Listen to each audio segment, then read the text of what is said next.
Hi అండి, welcome to my channel Asmita world. Today recipe సొరకాయ రోటి పచ్చడి. ముందుగా ఒక కడాయి పెట్టుకొని హీట్ అయ్యాక 2 టీ స్పూన్ల ఆయిల్ వేసుకోవాలి.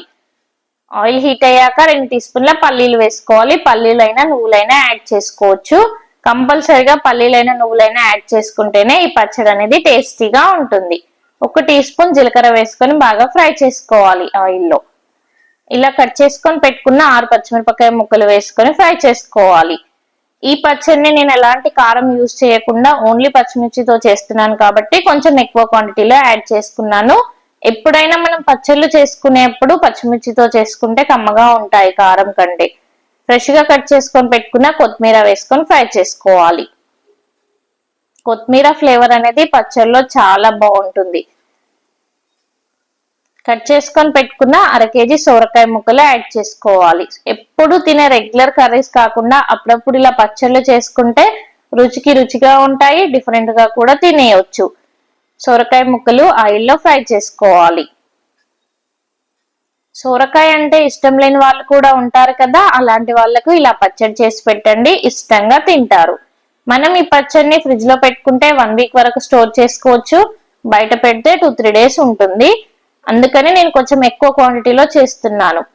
మనం ఈ పచ్చడిని ఇడ్లీలోకైనా చపాతీలోకైనా రైస్ లోకైనా తినేయొచ్చు. చాలా కమ్మగా ఉంటుంది. 1/2 టీ స్పూన్ పసుపు, ఉప్పు వేసుకొని ఒకసారి బాగా మిక్స్ చేసుకోవాలి. సొరకాయ ఎప్పుడైనా కట్ చేసినప్పుడు ముక్కలు ఎక్కువగా అనిపిస్తాయి, కానీ ఉడికాక చాలా తక్కువ క్వాంటిటీలో అవుతుంది. మధ్యలో మూత పెట్టుకుంటూ కలుపుతూ ఇలా ఫ్రై చేసుకోవాలి. సొరకాయ అనేది చాలా సాఫ్ట్ గా అవ్వాలి, అలా అయితేనే పచ్చివాసన లేకుండా కమ్మగా ఉంటుంది చట్నీ, లేదంటే పచ్చివాసన వస్తుంది. ఒకప్పుడు మన అమ్మ వాళ్ళు నానమ్మ వాళ్ళు ఇలా రోటి పచ్చళ్ళు చేసుకుంటూ తినేవాళ్ళు కదా. మనకి ఇప్పుడు రోళ్ళు లేవు కాబట్టి మనం మిక్సీ జార్ లో చేసుకోవచ్చు. ఎంతైనా రోట్లో చేసిన టేస్ట్ వేరుంటుంది, కాకపోతే సేమ్ అదే టేస్ట్ మిక్సీలో కూడా మనం మిక్సీ చేసేటప్పుడు మధ్యలో ఆపుతూ చేస్తే బరకగా కొంచెం పచ్చడి అనేది ప్రిపేర్ చేసుకుంటే సేమ్ రోటి పచ్చడి లాగానే ఉంటుంది. ఈసారి మీరు కూడా ట్రై చేయండి. మన పాతకాలం వంటలు మన పిల్లలకు కూడా అప్పుడప్పుడు రుచి చేపించాలి కాబట్టి ఇలా చేసి పెడితే వాళ్ళు కూడా ఒకప్పటి రుచులు మర్చిపోకుండా ఉంటారు. చూసారు కదా, సొరకాయ అనేది ఇలా సాఫ్ట్ గా అయిపోయింది. మధ్యలో కలుపుతూ సొరకాయలో ఉన్న వాటర్ అంతా అబ్జర్వ్ అయి ఆయిల్లో మంచిగా ఫ్రై అయ్యేంత వరకు ఫ్రై చేసుకోవాలి. ఇందులోకి ఇప్పుడు సన్నగా కట్ చేసుకొని పెట్టుకున్న 3 టమాటోల్ని యాడ్ చేసుకోవాలి. టమాటోలు వేయడం వల్ల పచ్చడి అనేది మరింత టేస్టీగా ఉంటుంది.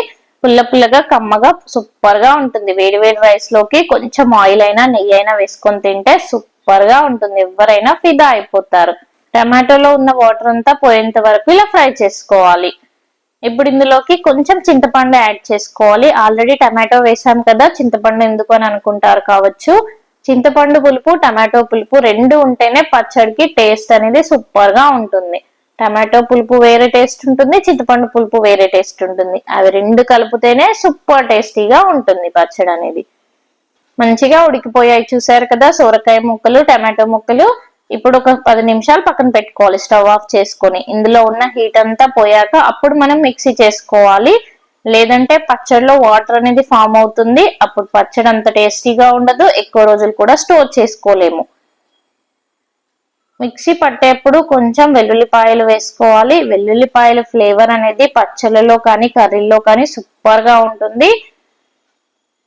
ఇలా మిక్సీ చేసుకోవాలి. మధ్యలో ఆపుతూ బరకగా మిక్సీ చేసుకుంటే సేమ్ రోట్లో చేసుకున్నట్టే ఉంటుంది. ఇప్పుడు పచ్చడికి మనం పోపు వేసుకుందాం. మళ్ళీ అదే కడాయిలోకి 2 టీ స్పూన్ల ఆయిల్ వేసుకోవాలి. ఆయిల్ హీట్ అయ్యాక జీలకర్ర ఆవాలు వేసుకొని బాగా ఫ్రై చేసుకోవాలి.